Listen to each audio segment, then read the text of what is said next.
صلح حدیبیہ یہ اسلامی تاریخ کا سب سے بڑا ایگریمنٹ تھا۔ یہ ایک ایسی صلح تھی کہ جس سے صحابہ کے دل ٹوٹ گئے،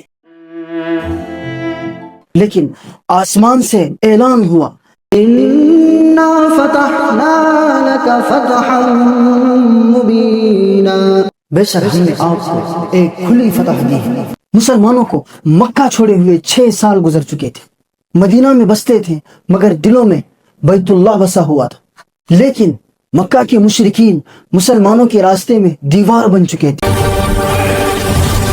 ایک دن نبی کریم صلی اللہ علیہ وسلم نے خواب دیکھا کہ آپ اپنے صحابہ کے ساتھ مکہ میں داخل ہو گئے، شکرا بجد من القلب للناس اللي واقفة معانا، اور آپ نے عمرہ ادا کیا، اور بعض صحابہ نے حلق کروایا اور بعض صحابہ نے اپنے سر منوائے۔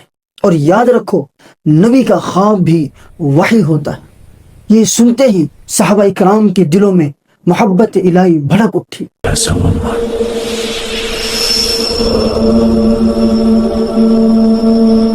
ایک ذی القعدہ 6 ہجری کو پیر کے دن نبی کریم صلی اللہ علیہ وسلم 1400 صحابہ کے ساتھ مکہ کی طرف روانہ ہو گئے۔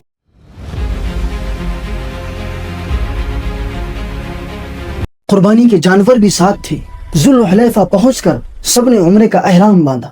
مکہ سے 9 میل کے فاصلے پر ایک کنواں ہے جس کا نام حدیبیہ تھا۔ مسلمانوں کے آنے کی انفارمیشن مکہ والوں کو پہلے مل چکی تھی۔ خالد بن ولید 200 گھڑ سواروں کا لشکر بنا کر نکل پڑے۔ آپ صلی اللہ علیہ وسلم حدیبیہ میں پہنچ کر مکہ والوں کو پیغام امن دیا۔ آپ صلی اللہ علیہ وسلم نے حضرت خراش بن امیہ خزاعی رضی اللہ عنہ کو قاصد بنا کر کے بھیجا۔ پیغام صاف تھا کہ ہم عمرے کے لیے آئے ہیں، جنگ کرنے نہیں آئے، لہٰذا ہمارے لیے مکہ کے دروازے کھول دیے جائیں۔ لیکن قریش مکہ نے آپ صلی اللہ علیہ وسلم کا پیغام سنا بھی نہیں اور حضرت خراش رضی اللہ عنہ کے اونٹ کو قتل کر دیا۔ حضرت خراش وہاں سے اپنی جان بچا کر بھاگ گئے اور نبی کریم صلی اللہ علیہ وسلم کو پورا قصہ سنایا۔ آپ صلی اللہ علیہ وسلم نے حضرت عمر رضی اللہ عنہ سے کہا کہ عمر آپ جائیں۔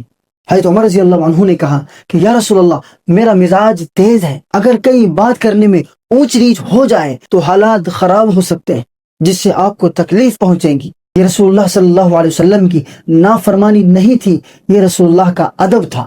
پھر آپ صلی اللہ علیہ وسلم نے حضرت عثمان رضی اللہ عنہ کو قاصد بنا کر کے بھیجا۔ حضرت عثمان رضی اللہ عنہ مکہ کے معزز تاجروں میں شمار ہوتے تھے، مکہ میں اپنی پہچان رکھتے تھے۔ حضرت عثمان رضی اللہ عنہ مکہ میں داخل ہوئے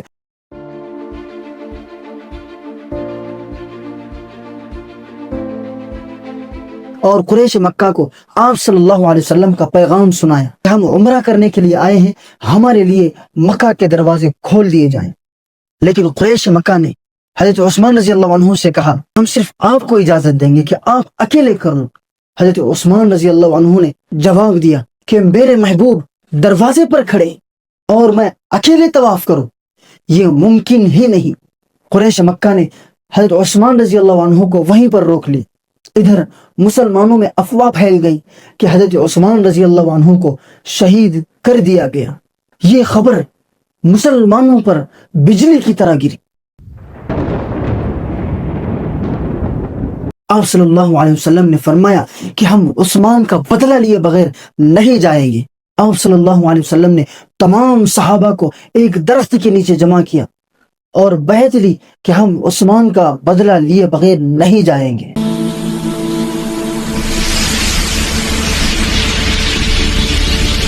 یہ وہ بیعت تھی جسے بیعت رضوان کہتے ہیں۔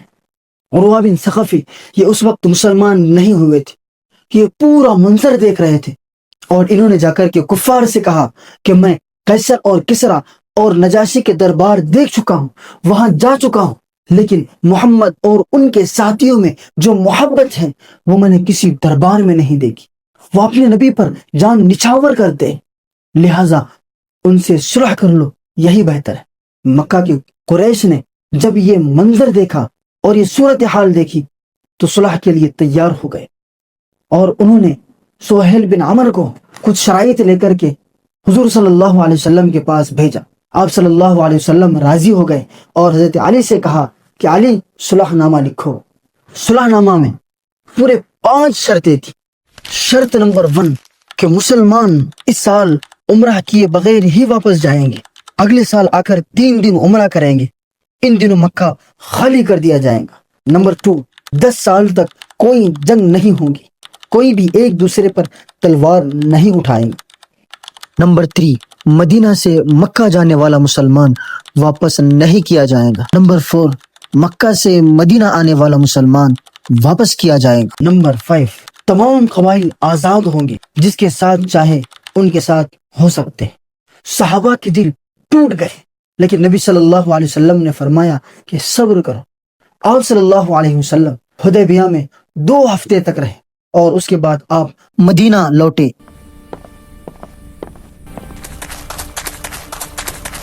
دیکھنے میں تو یہ لگ رہا تھا کہ مسلمانوں کی ہار ہے لیکن حقیقت میں یہ فتح تھی مسلمانوں کی. قرآن کا اعلان تھا اِنَّا فَتَحْنَا لَكَ فَتْحًا مُبِينًا. بے شک ہم نے آپ کو ایک کھلی فتح دی.